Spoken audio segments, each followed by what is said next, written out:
आइए दोस्तों, मैं आपको प्यार भरा नमस्कार करता हूं। आप सभी लोगों का दिल से मेरे YouTube चैनल सनातन हरि पर स्वागत है। अगर आप इस वीडियो को बीच में छोड़कर जाते हैं तो माता लक्ष्मी आपसे नाराज भी हो सकती है। इसलिए मैं बोलता हूं, इस वीडियो को लास्ट तक देखना। तो चलिए आज की प्रस्तुति शुरू करते हैं। दोस्तों, एक समय की बात है जब देवर्षि नारद नारायण का जाप करते हुए वैकुंठ में आते हैं।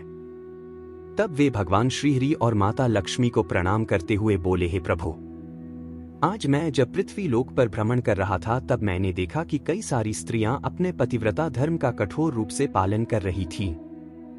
वहीं कुछ स्त्रियां अपने पति की आंखों में धूल झोंककर पराये पुरुषों के साथ अनैतिक संबंध बना रही थीं। ऐसा क्यों होता है, मैं जानना चाहता हूं। आखिर एक सच्ची पतिव्रता स्त्री की पहचान कैसे की जाए? हे प्रभु, उसके अंदर कौन से गुण होते हैं तथा एक चरित्रहीन स्त्री में कौन से अवगुण होते हैं? तब भगवान श्रीहरि कहते हैं, हे नारद, आपने समस्त मानव जाति के कल्याण हेतु महत्वपूर्ण प्रश्न किया है, किंतु एक स्त्री के मन को समझ पाना किसी के भी बस की बात नहीं है। आपको इन प्रश्नों के योग्य उत्तर देवी लक्ष्मी ही दे सकती है। हे देवी लक्ष्मी, मैं आपसे निवेदन करता हूं, आप हमारे परम भक्त देवर्षि नारद की जिज्ञासा को शांत कीजिए और उनका मार्गदर्शन कीजिए। तब देवी लक्ष्मी कहती है, प्रभु, आपकी आज्ञा से मैं अवश्य ही नारद जी की जिज्ञासा को पूरा करूंगी। हे देवर्षि नारद, जिस भी नारी के अंदर ये 3 लक्षण होते हैं, उस स्त्री का वंश शुद्ध होता है। उसके घर पर लक्ष्मी निवास करती है। उस नारी के पति के साथ ही पिता के भी कुल के लोगों को स्वर्ग की प्राप्ति होती है। जो स्त्रियां पतिव्रता होती है वह मृत्यु के पश्चात विष्णु लोक को प्राप्त करती है। माता लक्ष्मी पतिव्रता स्त्री की महानता की एक पवित्र कथा सुनाती है। इस कथा का श्रवण करने मात्र से ही व्यक्ति के सभी पाप नष्ट हो जाते हैं। जो व्यक्ति ध्यानमग्न होकर इस कथा को सुनता है, भगवान विष्णु उसके सभी अपराध माफ कर देते हैं। इसलिए प्रत्येक मनुष्य को इस कथा को ध्यान से सुनना चाहिए। दोस्तों, देवी लक्ष्मी कहती है, हे देवर्षि नारद, प्राचीन काल की बात है। यह एक छोटे से गांव की कहानी है जहां महिलाओं को विधवा होने का दुख नहीं झेलना पड़ता था। इस गांव का नाम सहायता है। इसी सहायता गांव में एक महिला रहती थी जिनका नाम अनुराधा था। वह एक बहुत ही सम्मानित और पतिव्रता महिला थी। उसका पति राम एक समझदार जीवन साथी था। वे एक दूसरे का हमेशा साथ देते थे और अपने समुदाय के लिए आदर्श पति पत्नी की भूमिका निभाते थे। अनुराधा और राम के 2 बच्चे भी थे, एक बेटा और एक बेटी। यही अनुराधा का पूरा परिवार था और वे सभी एक दूसरे के साथ खुश और संतुष्ट थे।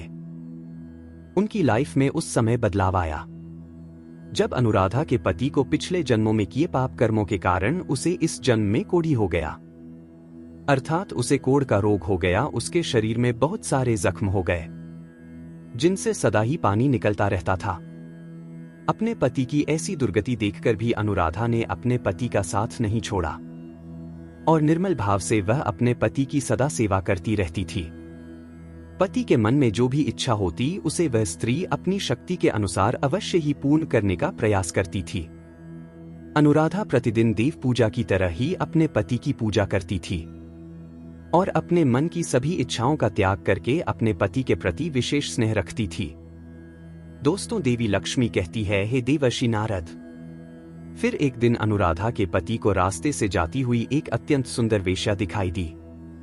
उस सुंदर वेश्या को देखकर उसका पति काम वासना से भर गया और उस वेश्या पर मोहित हो गया। उस वेश्या के सुंदर रूप ने उस ब्राह्मण को पूरी तरह से अपने वश में कर लिया। उसके रूप को देखते ही वह आहें भरने लगा, लंबी लंबी सांस खींचने लगा और उस वेश्या से मिलन के सपने देखने लगा। और जब वह वेश्या उसकी नजरों से दूर चली गई तो वह बहुत दुखी हो गया। अपने पति की आवाज सुनकर वह पतिव्रता तुरंत दौड़ती हुई घर से बाहर आ गई और अपने पति से पूछने लगी, हे स्वामी, क्या हुआ, आप इतने उदास क्यों हो गए? आपको जो भी कष्ट है मुझे बताइए। जो भी कार्य हो आप मुझे बताइए, वह मैं पूर्ण करने का प्रयास अवश्य करूंगी। हे प्राणनाथ, एकमात्र आप ही मेरे गुरु है, प्रियतम है। पत्नी के इस प्रकार से पूछने पर उसके पति ने कहा, हे प्रिय, मुझे जो चाहिए वह तुम नहीं दे सकती। तुम क्या कोई भी मुझे नहीं दे सकता? इसलिए उस पर व्यर्थ बात करना उचित नहीं है। इसलिए तुम रहने दो। फिर वह पतिव्रता स्त्री बोली, हे स्वामी, मुझे विश्वास है कि मैं आपके कार्य को अवश्य सिद्ध कर सकती हूं। आप केवल मुझे आज्ञा देने का कष्ट करें। मैं अपनी पूरी शक्ति लगाकर उस काम को पूरा करूंगी। उस कार्य को पूर्ण करने के लिए जो भी उपाय हो मैं करूंगी। अगर मैं आपके इस कार्य को पूरा कर सकी तो इस लोक में और परलोक में मेरा कल्याण होगा। फिर अनुराधा के कोढ़ी पति ने कहा, हे प्रिय, ठीक है, बताता हूं। अभी इस रास्ते से एक अत्यंत सुंदर वेश्या जा रही थी। उसका शरीर अत्यंत सुंदर और मनमोहक था, जिसे देखकर मेरा हृदय कामाग्नि से भर गया है। यदि तुम ऐसा कोई उपाय करो जिससे वह सुंदर वेश्या मुझे प्राप्त हो जाए तो मेरा जन्म सफल हो जाएगा। हे देवी, तुम मुझसे उस सुंदर वेश्या का मिलन करवाकर मेरी कामाग्नि को शांत करो। पति के द्वारा ऐसा कहने पर वह अनुराधा अत्यंत दुखी हुई और बोली, हे स्वामी, आप धैर्य रखिए, मैं आपके इस कार्य को अवश्य सिद्ध करूंगी और उस वेश्या से आपका मिलन करवाऊंगी। इतना कहकर उस पतिव्रता नारी ने मन ही मन कुछ विचार किया और फिर रात्रि के अंतिम प्रहर में उठकर वह गोबर और झाड़ू लेकर घर से चली गई। दोस्तों, देवी लक्ष्मी कहती है, हे देवर्षि नारद, जाते समय उस पतिव्रता के मन में बड़ी प्रसन्नता थी। फिर वह उस वेश्या के घर पर पहुंच गई और उसने उस वेश्या के घर के आंगन में झाड़ू लगाया और गोबर से लीपकर उसका आंगन अत्यंत सुंदर बना दिया और लोगों की नजर पड़ने से पहले ही शीघ्रता से अपने घर को लौटकर आ गई। इस प्रकार से उस पतिव्रता स्त्री ने 4 दिनों तक उस वेश्या के घर के आंगन में झाड़ू लगाया और गोबर से लीपकर उसका आंगन स्वच्छ किया। उधर वह वेश्या अपने आंगन को देखकर अपने सेवकों से पूछने लगी, अरे वाह, आज आंगन की इतनी बढ़िया सफाई किसने की है? जिसने भी मेरा आंगन स्वच्छ किया है मैं उसकी इच्छा पूर्ण करूंगी। फिर वेश्या के सेवकों ने कहा, हे वेश्या, घर के आंगन की सफाई तो हमने नहीं की, हमारे जागने से पहले ही कोई इस आंगन की सफाई करके चला जाता है। सेवकों की बात सुनकर वेश्या को बड़ा आश्चर्य हुआ और वह सोचने लगी कि आखिर कौन आकर उसके घर के आंगन को साफ कर रहा है। फिर उसने यह जानने के लिए रात भर जागने की सोची और छिपकर जो उसके घर में साफ सफाई करता उसका इंतजार करने लगी। तभी उसने देखा कि रात्रि के अंतिम प्रहर में एक ब्राह्मणी आकर उसके घर के आंगन को साफ कर रही है। दोस्तों, देवी लक्ष्मी कहती है, हे देवर्षि नारद, ब्राह्मणी को देखते ही वह वेश्या बोली, हे देवी, आप ये क्या कर रही हो? क्यों मुझ जैसी पापी स्त्री के घर का आंगन साफ कर रही हो? मुझे क्षमा करो, आप ये काम मत करो। इतना कहकर उस वेश्या ने उस ब्राह्मणी के पैर पकड़ लिए और कहा, हे पतिव्रता स्त्री, आप क्यों मेरी आयु, यश, संपत्ति, कीर्ति का विनाश करने की चेष्टा कर रही हो? मैंने कौन सा अपराध किया है? हे साध्वी, आपको जो चाहिए वह मांगो, मैं बिना सोचे ही आपको दे दूंगी, किंतु आपको यह कार्य शोभा नहीं देता है। तब उस पतिव्रता स्त्री ने उस वेश्या से कहा, हे सुंदरी, मुझे धन की लालसा नहीं है, किंतु तुम ही से मुझे कुछ काम है। यदि तुम करोगी तो मैं बताती हूं।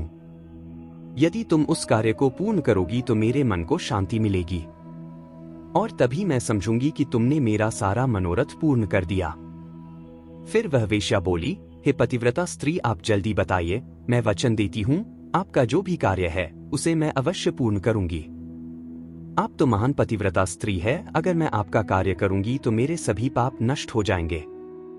आपके चरण छू लेने से ही मैं पाप से मुक्त हो चुकी हूं। कृपया आप जल्दी बताइए, मैं आपकी किस प्रकार से मदद कर सकती हूं? फिर उस पतिव्रता स्त्री ने लजाते हुए कहा, हे सुंदरी, कुछ दिनों पहले मेरे पति की नजर तुम्हारे शरीर पर पड़ी थी, जिसे देखकर वे तुम्हारे शरीर के मोह में पड़ गए हैं और तुमसे मिलन करने की इच्छा कर रहे हैं। इतना सुनकर वह वेश्या चौंक गई और कुछ क्षणों तक विचार करने लगी। उसे उस दुर्गंध युक्त कोढ़ी पुरुष के साथ संबंध बनाने की बात सोचकर बड़ा दुख होने लगा। वह वेश्या उस पतिव्रता स्त्री से बोली, हे देवी, अगर तुम तुम्हारे पति को लेकर मेरे घर पर आ जाओ तो मैं एक दिन के लिए उनकी इच्छा अवश्य पूर्ण करूंगी।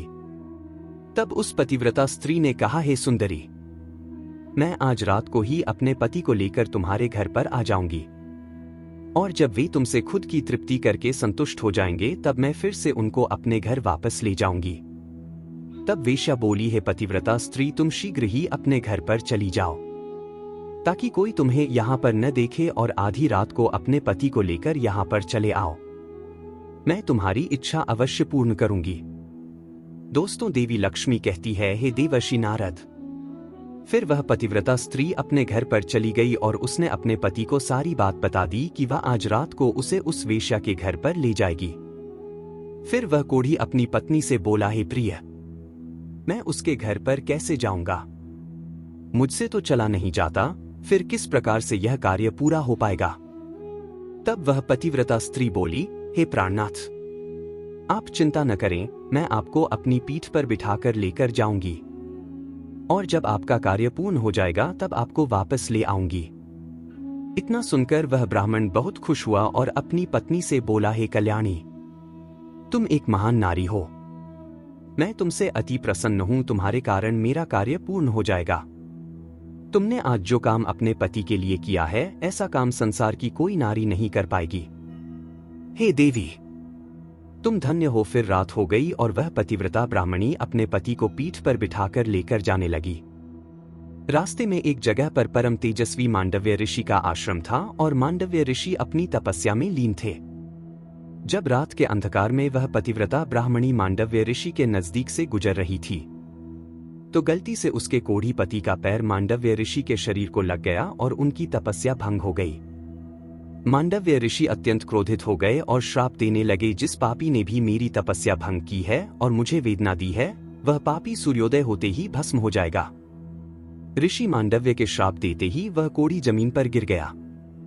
ऋषि मांडव्य का श्राप सुनते ही उस पतिव्रता स्त्री को बहुत दुख हुआ और वह कहने लगी, आज से अगले 4 दिनों तक सूर्य का उदय ही न हो। इतना कहकर वह पतिव्रता स्त्री अपने पति को लेकर घर चली गई और अपने पति को जमीन पर लिटाकर उसके पास बैठ गई।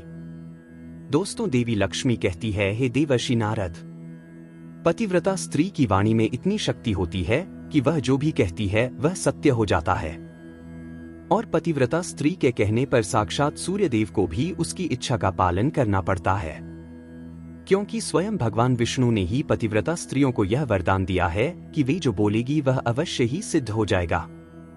फिर 4 दिनों तक सूर्योदय नहीं हुआ, सारा संसार अंधकार में चला गया और तीनों लोकों में यह खबर फैल गई। यह दृश्य देखकर सभी देवता ब्रह्मा जी के पास गए और सूर्य के उदय न होने का कारण पूछने लगे। तब ब्रह्मा जी ने देवताओं को उस ब्राह्मणी और मांडव्य ऋषि का सारी कहानी सुनाई। दोस्तों, देवी लक्ष्मी कहती है, हे देवर्षि नारद, फिर सभी देवता ब्रह्मा जी के साथ दिव्य विमानों में बैठकर उस पतिव्रता नारी के घर गए।